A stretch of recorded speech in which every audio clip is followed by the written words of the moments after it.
He's given Jesus Christ, His Son. And now let the weak say, I am strong. 구약 성경 15페이지에 있습니다. 제가 먼저 10절 읽어 올리겠습니다. 그 땅에 기근이 들었으므로 아브라함이 애굽에 거류하려고 그리로 내려갔으니 이는 그 땅에 기근이 심하였음이라.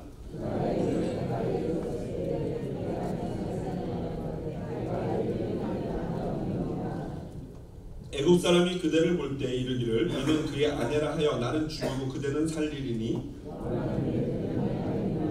그러면 내가 그대로 말미암아 안전하고 내 목숨이 그대로 말미암아 보존되리라 하니라. 아브라함이 애굽에 이르렀을 때 애굽 사람들이 그 여인이 심히 아리따움을 보았고 그를 보고 바로 앞에서 칭찬함으로 그 여인을 바로의 궁으로 이끌어 들인지라. 이에 바로가 그로 말미암아 아브라함을 후대함으로 아브라함이 양과 소와 노비와 암수 나귀와 낙타를 얻었더라.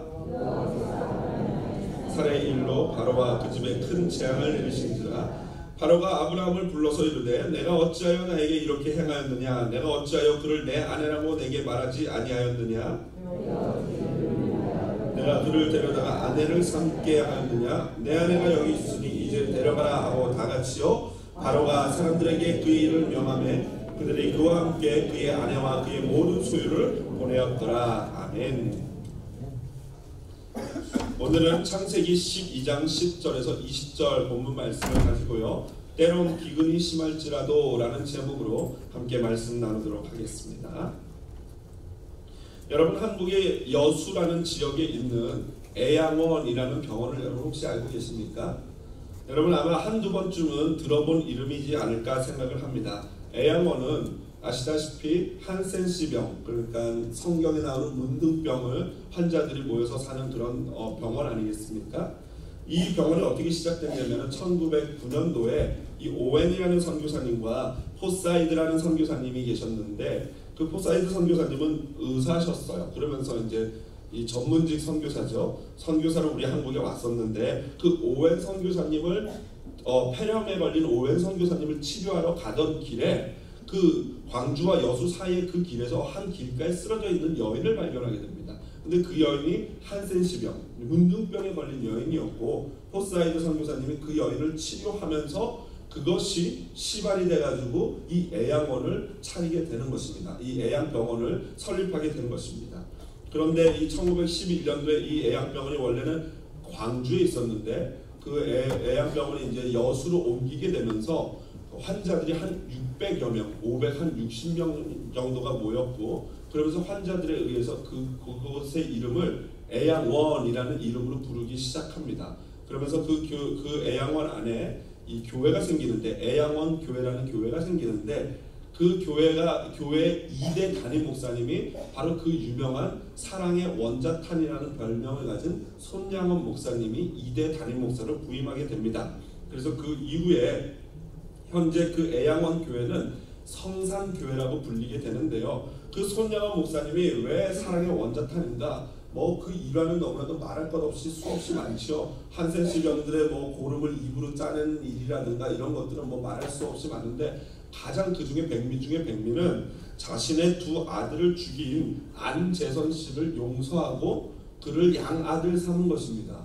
이런 일화는 너무나도 잘 알려져 있는 일 아니겠습니까? 특별히 그 손양원 목사님이 그 두 아들, 첫째 아들과 둘째 아들, 장남과 차남을 이 하관하는 그 하관 예배 때 모든 성도들 앞에서 하나님께 드린 이 9가지 감사의 기도가 지금도 많은 사람들에게 회자되고 있는 그러한 놀라운 기도입니다. 그 내용은 다 지금 너무나 유명하기 때문에 다 말씀드리진 않겠지만 이런 내용들입니다. 첫 번째, 나 같은 죄인의 혈통에서 순교할 자식이 나게 하셨으니 하나님께 감사합니다. 세 번째, 삼남 삼녀 중에서 가장 아름다운 두 아들 장남, 차남을 바치게 된 나의 축복을 감사합니다.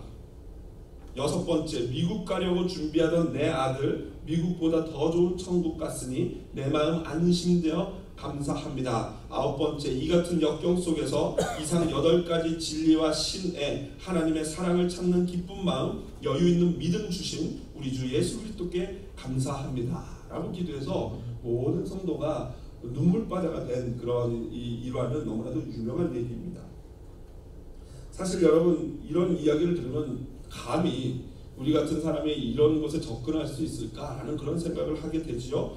저는 이 9가지 기도 제목은 너무나 유명해서 다 알려드리지는 않았는데 인터넷에서 얼마든지 이렇게 한 번만 서치하시면 찾으실 수 있습니다. 근데 제가 이걸 준비하는 중에 또 몰랐던 이 손양호 목사님의 또 다른 글을 시를 하나 발견했는데요. 한번 화면 보실까요? 이렇게 되어 있습니다.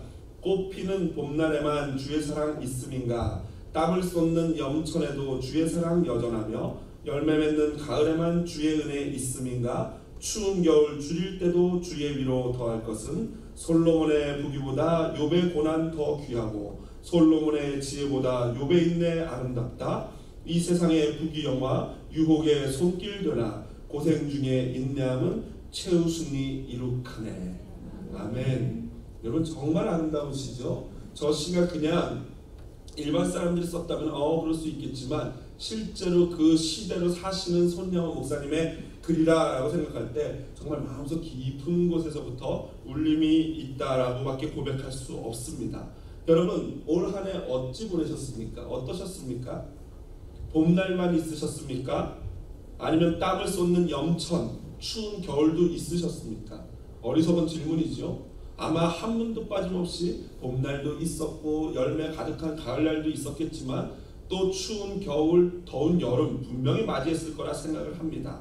우리의 인생은 우리가 원하든 원치 않든 이처럼 겨울도 오고 여름 막 폭염도 오는 그런 것이 바로 우리의 인생이다라고 생각합니다. 원하든 원치 않든 고난과 역경이 있는 것이 바로 우리의 인생입니다.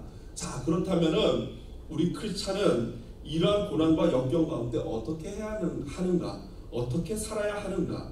오늘 저는 이 본문을 통해서 아브라함의 이 사건을 통해서 그것에 대한 해답을 한번 얻고자 합니다. 먼저 우리가 이 본문을 보면서 알아야 될 것 진리 하나가 있다면은 믿음의 사람에게도 기근은 오는 줄로 믿습니다. 오늘 믿음의 사람 아브라함이 말씀을 따라서 어디를 왔어요? 가나안 땅까지 자그마치 11,000마일이 넘는 그 먼 길을 왔단 말이죠. 말씀을 따라서요. 그 말씀을 따라서 왔으면 일이 어떻게 돼야 됩니까? 잘 돼야 되는 거가 맞지 않습니까? 그런데 온 지 얼마 지나지 않아서 그 약속하신 그 땅 가나안 땅에 뭐가 왔어요? 기근이 왔다는 거예요. 기근, 가뭄이 들었다는 거죠. 여러분 그렇습니다. 우리 인생은요, 우리의 믿음이 있건 없건을 떠나서 그 유무와 상관없이 기근이 오는 것인 줄로 믿습니다. 기근이 온다는 것은 우리 믿음이 있냐 없냐의 얘기가 아니에요.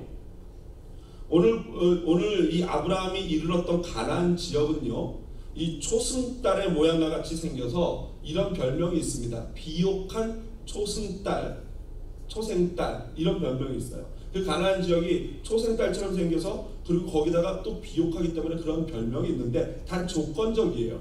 그게 어떤 조건이냐면요, 여러분 구약 성경을 좀 보신 분들은 아실 것인데 구약 성경에 보면은 이른비, 늦은비라는 단어들이 나옵니다. 이른비는 지금 우리 시애틀처럼 10월달, 11월달에 내리는 비예요. 그때가 이스라엘 지역은 우기거든요, 우리처럼. 그때 이제 씨앗을 뿌리고 심기 시작합니다. 그리고 3, 4월 때가 되면 추수를 합니다. 그때 내리는 비가 늦은 비예요. 그런데 이 이른 비와 늦은 비가 적절하게 와줘야지 이 초생달 지역이 비옥한 땅이 되는데, 만약에 비가 적게 오거나 또는 너무 많이 와버리면은 그 해 농사가 완전히 망하고 기근이 들게 됩니다. 그래서 그런 기근이 들면 가뭄이 들고 농작물을 걷어들이지 못하면은 많은 사람들이 피난을 가게 되는데 주로 어디로 가게 되냐면은 바로 애굽으로 가게 됩니다. 역사학자 요세푸스에 의하면 당시에 많은 나라의 이방인들이 그 애굽으로 모여들었다 그래요. 왜 그렇겠습니까? 애굽은요, 유명한 강이 하나 있습니다. 무엇이죠? 나일강입니다. 나일강 젖줄이 흐르면서 그 애굽 땅은요, 웬만하면 가뭄이 들지 않는 거예요. 웬만하면 기근이 들지 않는 거예요. 그러다 보니까 주변에 있는 많은 이방 나라 사람들이 모여듭니다. 실제로 역사적으로 보면요, 호렘헵이라는 이 이집트의 18대 왕조 마지막 파라오, 바로죠. 파라오라는 이 바로라는 이름은 이집트 왕의 고유 명사인데, 그 파라오의 비문에 이렇게 기록되어 있습니다. 우리가 알지 못하는 몇몇 외국인들이 블라블라블라 돼가지고 마지막에 보면 그들의 나라들은 기근이 들어있다라는 기록이 있어요. 그러니까 실제로 그 옛날에도 이러한 일들이 아주 종종 왕왕 있었다라는 얘기죠. 그렇습니다, 여러분. 우리의 인생은요, 이 아브라함의 상황처럼 때로는 어쩔 수 없는 기근이 온다라는 거예요. 심지어 믿음이 있고 또 심지어 말씀을 따라 행한다 할지라도 기근이 오는 것이 우리의 인생이다라는 것이죠. 그럼 그 기근이 왜 올까요? 이것은 믿음이 있고 없고를 판단하는 기준이 아니라 그 기근을 통해서 하나님이 하시고자 하는 것은 우리의 믿음을 시험하고 훈련하시기 위함인 줄로 믿습니다. 그거와 밀접한 상관이 있어요. 자, 그러므로 우리에게 있어서 중요한 건 뭐냐면은 이런 기근, 역경, 어려움, 두려움이 임할 때 우리는 그것에 대해서 어떻게 반응하고 어떤 선택을 하느냐가 사실은 굉장히 중요해요. 기근이 있느냐 없느냐는 별로 중요하지 않아요. 그 기근이 있을 때 과연 내가 어떤 선택을 하느냐가 더 중요합니다. 자, 그렇다면은 아브라함은 어떤 선택을 합니까? 아까도 말씀드렸지만 아브라함은 지난주에 보면 오직 말씀을 따라서 지금 이 가나안 지역까지 왔거든요. 그런데 갑자기 불어닥친 이 기근이라는 어려움 가운데 아브라함은 여느 인간과 다름없는 연약한 모습을 보이고 있다라는 것입니다. 여기서 그의 문제는 무엇이냐면요, 그동안 아브라함이 무엇을 따라왔습니까? 말씀을 따라왔어요. 그런데 오늘 본문에서는 아브라함이 무엇을 합니까? 자기의 생각과 자기의 뜻, 자기 이성에 의해서 그 길을 선택하고 있다라는 것입니다. 너무나도 쉽게 약속의 땅 가나안 땅을 저버리고 어디로 가요? 애굽으로 가고 있는 거예요. 여러분, 사실 아브라함이 애굽 땅에서 오래 머물 생각은 아니었습니다. 새 번역 성경에 번역해 놓은 것을 보면 이렇게 돼 있어요. 얼마 동안 몸 붙여서 살려고 갔다라고 번역이 돼 있습니다. 실제로 아브라함이 잠깐 그 기근을 피했다가 다시 돌아올 생각을 했겠죠. 그러나 그 기간이 얼마가 되든지 간에 아브라함의 문제는 뭐냐면 지금 하나님께 여쭙지 않고 기도하지 않고 말씀을 듣지 않고 있다라는 거예요. 오늘 성경 10절부터 보면요, 한 군데도 아브라함이 하나님의 뜻을 여쭙거나 기도했다라는 내용이 있어요? 없어요? 없습니다. 그게 문제죠. 이것이 진짜 위기예요. 기근이 오는 것도 위기지만 기근이 오는 것보다도 더 큰 위기는 그 어려운 가운데 하나님의 뜻을 구하지 않는 것, 이것이 더 큰 위기다라는 것입니다. 그래서 칼빈 목사님은 오늘 본문의 사건을 이렇게 총평하고 있습니다. 이 사건은 아브라함이 하나님의 은혜에 의존하여 살지 않고 인간적인 방법으로 살려고 노력하다 빚어진 일이었다라고 전체적인 평가를 내리고 있습니다. 그렇습니다. 우리 인생에는 내가 어쩔 수 없는 어려움들이 분명히 와요. 그러나 그 가운데 인간적인 방법을 간구하는 것은 그것으로 말미암아 진짜 큰 위기를 불러올 가능성이 매우 높아집니다. 오늘 아브라함은 이런 위기 가운데 잘못된 선택을 해서 이집트를 가게 되죠. 그런데 그 잘못된 선택은요, 또 다른 더 큰 잘못된 선택을 낳게 됩니다. 그게 여러분 무엇입니까?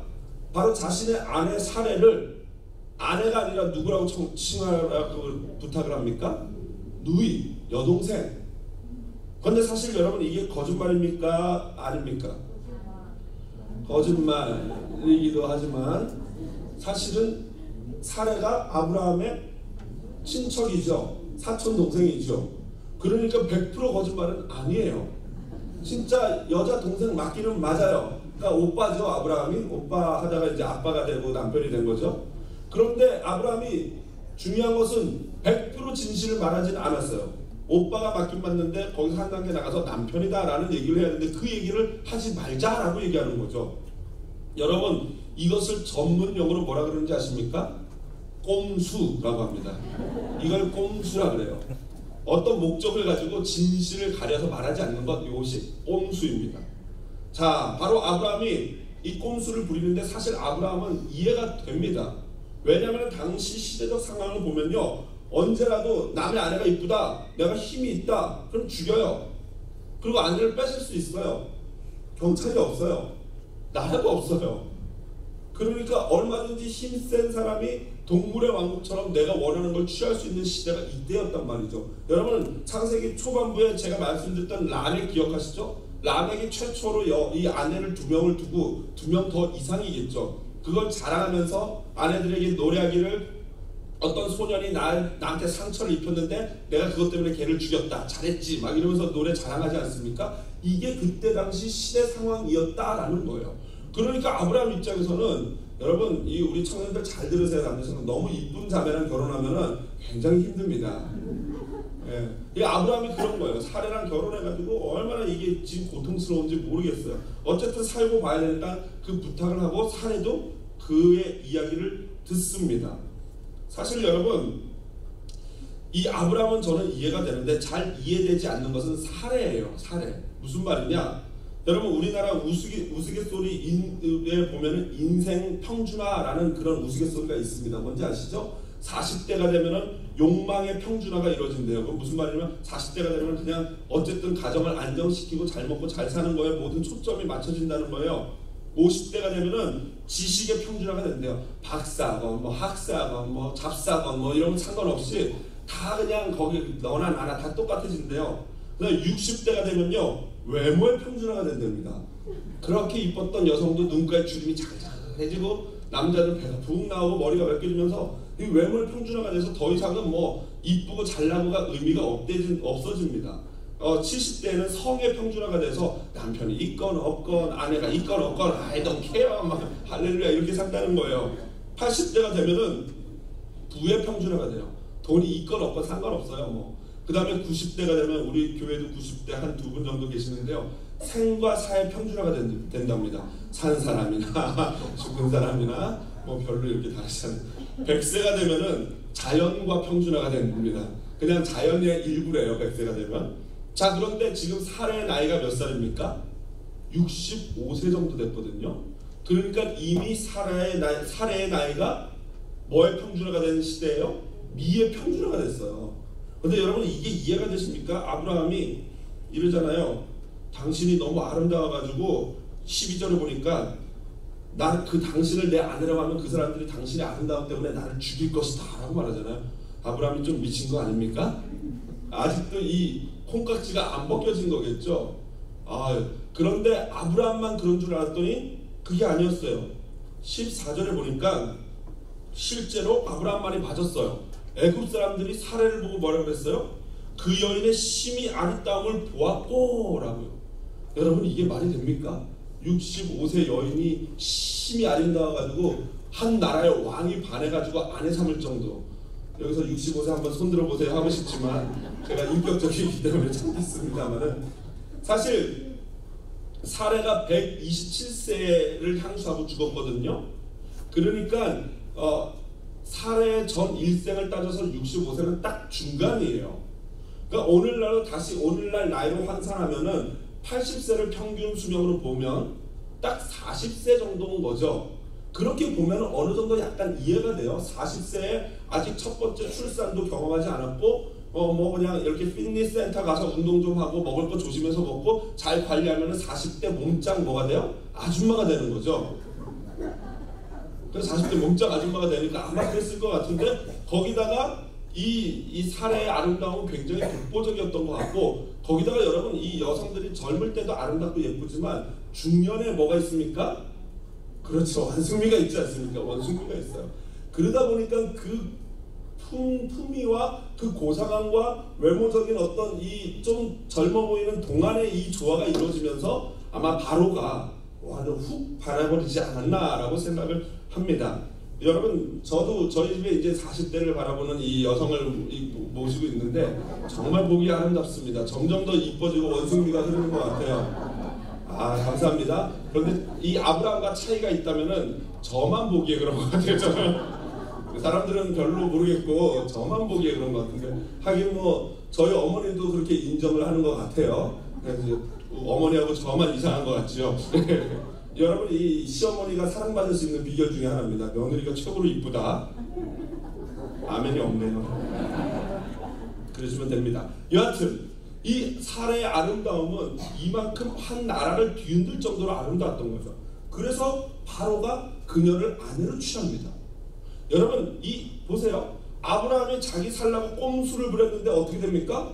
이제는 이 빼지도 못하고 박지도 못하는 이 정말 딜레마에 빠지는 더 큰 위기에 봉착하게 됐습니다. 우리 남성들 한번 말씀해 보십시오. 이런 상황이라면 이제 어떻게 이 위기를 빠져나와야 되겠습니까? 그렇죠. 뭐 아무 생각이 없으시죠? 이 문제예요. 남자들이 문제예요. 이 사례가 참 정말 귀한 게 이런 남편을 이렇게 데리고 살면서 주여라고 고백하는 사례를 볼 때 그녀의 믿음이 진짜 대단하다라는 생각을 합니다. 왜 그러냐면은 아브라함이 요번만 그랬습니까? 나중에 또 나오겠지만 한 번 더 똑같이 이런 짓을 하거든요. 그러니까 이런 남자를 데리고 사는 아내들이야말로 칭찬받아 마땅한 줄로 믿습니다. 여하튼 이 상황이 이 정도까지 상황이 되면 남자들이 어떻게 됩니까? 사실 이실직고 해야죠. 바로 왕한테 미안하다. 내가 2차 전차에서 죽을 것 같아서 사실은 내 누이라고 속였습니다. 해야 되는데 입 싹 닫고 아무 말 안 해요. 거기다가 더 괘씸한 거는요. 그 아내 덕분에 아브라함이 어떻게 됩니까? 완전 부자가 됩니다. 완전 부자. 오늘 성경에 보니까 16절에 양과 소와 노비와 암수 나귀와 낙타를 얻었더라. 누구 때문에요?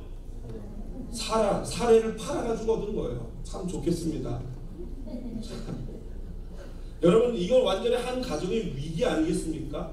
아브라함이 엄청난 위기에 처했는데 아브라함이 꼼수 부리다가 위기 피하려고 꼼수 부리다가 위기 피하려고 애굽 갔다가 애굽에서 위기 피하려고 꼼수 부리다가 더 큰 위기를 맞아들여서 이제 가정이 깨지게 생겼습니다. 그런데 사실 아브라함의 가정이 깨지는 것보다 더 큰 위기는 뭐냐면요. 하나님의 거룩한 씨앗이 훼손되게 생긴 위기입니다. 아브라함과 사례가 왜 중요하냐면요. 하나님의 언약의 백성이고 그들을 통해서 하나님이 예수 그리스도를 보내실 건데 지금 그 거룩한 씨앗이 훼손되게 생겼어요. 여러분 그런데 태초부터 사탄은요. 계속해서 이 거룩한 씨앗을 없애려고 합니다. 물탈라 그래요. 일본 사람들이 왜 우리나라 와서 막 말살시키려고 막 피 섞고 그러지 않습니까? 창시개명하고 막 혼혈 만들려고 하지 않습니까? 그와 비슷한 상황을 사탄이 하고 있는 거예요. 가인이 거룩한 자손인 셋을 어떻게 했습니까? 아벨을 어떻게 합니까? 죽이지 않습니까? 계속해서 그러한 일들의 연속의 역사 가운데 일어난 것이 바로 이 구속사다라는 거예요. 그러니까 아브라함의 꼼수는 자기도 모르게 하나님의 그 언약을 망가뜨리는 어리석은 짓을 하고 있다라는 것입니다. 이쯤 되면은 지금 완전히 망한 것이죠. 그 위기 가운데 우리 인간이 어찌할 도리가 없습니다. 그런데 바로 이때 무슨 일이 벌어집니까? 하나님의 개입이 시작되는 줄로 믿습니다. 진정한 위기 가운데 하나님은 내어버려 주시지 않고 그 가운데로 들어오십니다. 오늘 하나님이 들어오셨어요. 어떻게 하셨습니까? 바로의 집에 재앙을 내리십니다. 그 재앙이 무엇이었을까요? 몰라요. 성경은 말하고 있지 않아요. 그러나 우리가 출애굽기를 좀 살펴보면은 대충 예측할 수 있는 것이 있다면은 어떤 독종이라든가 피부병이라든가 전염병이라든가 좀 더 심각하게는 이 바로의 궁에 있는 모든 장자들이 죽는 이런 무시무시한 일일 가능성이 높습니다. 왜냐하면 바로가 이것이 무엇인가 신의 사인이다 라고 느낄 정도였으니까요. 그렇다면 어떻게 이것이 사례와 아브라함 때문인 줄 알았을까요? 아마도 사례가 이실직고했을 가능성이 높습니다. 그 왕궁에서 왜 난리들이 벌어지니까 도대체 이게 누구 때문이냐, 누구 때문에 이런 일이 우리 이 바로 궁전에 일어나냐, 이런 막 범인을 찾아라 했을 때 사례가 견디다 못해서 바로에게 얘기를 했겠죠. 사실은 나는 아브라함의 아내다. 바로가 여러분 얼마나 화가 났겠습니까? 바로가 얼마나 화가 났는지 18절에 보면요. 어찌하여 세 번이나 아브라함을 책망합니다. 그러나 그가 너무나도 화가 나고 책망하지만 하나님의 두려움 때문에 아브라함을 어쩌지는 못합니다. 여러분 이 본문을 보면서 우리가 느끼는 건 뭐냐면요. 우리 그리스도인이요. 세상의 빛과 소금의 역할을 감당해야 되는데 그러지 않고 꼼수나 부리고 인간적인 생각을 막 펼치면요, 나중에 누구에게 야단 맞습니까? 세상 사람들한테 야단 맞아요. 하나님은 물론이고요, 세상 사람들이 누굴 욕합니까? 우리 기독교인을 야단치고 욕합니다. 세상 법정이 우리 그리스도인을 판단하게 됩니다.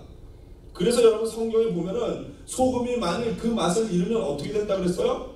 밖에 던지어서 사람들에게 밟힌다 그랬어요. 지금 오늘날 우리 기독교인과 우리 기독교의 모습이 그거 아니겠습니까? 기독교인임에도 불구하고 늘 꼼수 부리고 자기 이성과 자기 생각대로 하나님 말씀 듣지 않고 따르지 않고 내 이성과 생각대로만 살다 보고 이성과 생각대로 위기를 내 나름대로 극복하려고 하다 보니까 세상 사람들한테 욕먹고 야단맞는 거예요. 가슴 아픈 얘기지만 한국에 있는 유명한 N교회가 있습니다. 정말 그 담임 목사님이 평생을 정말 목회를 잘하셨거든요. 많은 사람들이 존경했거든요. 그런데 이 노년이 돼서 노욕이 생기면서 늙어 욕심이 생기시면서 아들에게 그 교회를 물려주려고 어거지로 세습을 하게 되면서 세상 뉴스에까지 오르내리는 창피함을 당하게 됩니다. 여러분 물론 그 나름 교회 자체 내에서 교회 내부적으로 나름대로 여러 가지 논리와 여러 가지 합리화가 되겠죠. 그러나 세상 사람들에게 덕이 되지 않는다면은 하지 않는 것이 옳습니다. 그거 안 한다고 우리 기독교가 무너지는 게 아니거든요. 그럼에도 불구하고 그렇게 함으로 말미암아 세상 사람들에게 아주 막 밟히고 있습니다. 여러분 말씀을 마무리합니다. 우리 인간이요, 합리적인 사고와 이성을 가지고 열심히 노력해야 되는 것이 맞습니까? 안 맞습니까? 맞습니다. 그러나 그 인간의 열심과 노력이 만일 하나님과 연결되지 않고 하나님 말씀 듣지 않고 하나님께 기도하지 않고 하나님께 여쭙지 않고 하는 노력과 내 어떤 이성과 합리적인 방법이라면은 그것은 오히려 내 인생의 위기만 가중시킬 뿐입니다. 여러분 그러나 오늘 우리가 소망이 있는 것은요, 바로 20절이에요. 한번 같이 볼까요? 20절에 보니까 중간 이후에 그들이 그와 함께 그의 아내와 그의 모든 소유를 보내었더라. 이 장면은요, 앞으로 수백 년 뒤에 있을 이스라엘 전체 백성에 대한 예고편이에요. 여러분 이 장면이 어떤 장면과 오버랩됩니까? 바로 출애굽입니다. 이스라엘 백성들이 그 애굽에 들어갔다가 마치 아브라함처럼 들어갔다가 다시 나오는데 그의 모든 아내와 그의 모든 소유를 가지고 나오게 될 것이다 라는 서곡을 보여주고 있습니다. 왜 그렇습니까? 그렇게 해야 하나님의 언약이 이루어지기 때문이에요. 오늘 하나님이 아브라함을 지키고 보호하는 것도 하나님의 성실함 때문입니다. 하나님이 이스라엘 백성을 출애굽시키는 것도 하나님의 성실한 언약을 지키시는 하나님의 신실함 때문인 줄로 믿습니다. 여러분 오늘 우리가 아브라함을 보면서 느껴야 돼요. 뭡니까? 때로는 우리가 이 말씀 따라 산다고 하지만 때로는 우리가 세상 가운데 기근이 오고 하면 마음이 불안해지고 두려워집니다. 그래서 나름대로 불안감을 가지고 내 멋대로 내 방법을 추구해 봅니다. 그러나 오히려 우리 인생은 더욱더 불안만 가중되고 오히려 꼬일 뿐이에요. 그러나 오늘 성경이 알려주는 것은 그것이 우리의 실수고 우리의 잘못이고 우리의 죄악이기는 하지만 그러나 그 과정이 뭐예요? 바로 하나님이 아브라함을 아브라함 되게 하는 아름다운 훈련의 과정인 줄로 믿습니다. 여러분 지금 기근을 당하고 계십니까? 아니면 그 기근 가운데 내 나름대로 꼼수 부렸다가 인생이 꼬여 계십니까? 아니면 내 나름대로 열심히 노력하지만 일이 잘 풀리지 않습니까? 너무나도 앞이 어둡고 두렵고 불안합니까? 그러나 우리가 안심하고 확신해야 될 게 있다면은 하나님께서는 끝까지 우리를 지키고 보호하여 주실 줄로 믿습니다. 아브라함이 걸었던 불안하고 두렵고 창피했던 그 길 우리 걷고 있는 거 아니겠습니까? 그러나 하나님은 오늘도 그 길의 끝에서 두 팔 벌려서 우리를 맞이하려고 두 팔 벌려 기다리고 계시는 줄로 믿습니다. 마지막으로 히브리서 12장 1절 2절 말씀 우리 함께 읽고 우리도 그 믿음의 선도처럼 믿음으로 훈련되어지고 살아가는 저와 여러분 되기를 원합니다. 같이 한 목소리로 크게 읽도록 하겠습니다. 이러므로 우리에게 허다한 증인들이 있으니 모든 무거운 것과 얽매이기 쉬운 죄를 벗어버리고 인내로써 우리 앞에 당한 경주를 하며 믿음의 주역도 온전하게 하시니 예수를 바라보자. 아멘. 그 예수님만 바라보고 때로는 기근 가운데 어려운 가운데 믿음으로 하나님만 바라보며 나갈 때 끝내 우리는 승리할 줄로 믿습니다.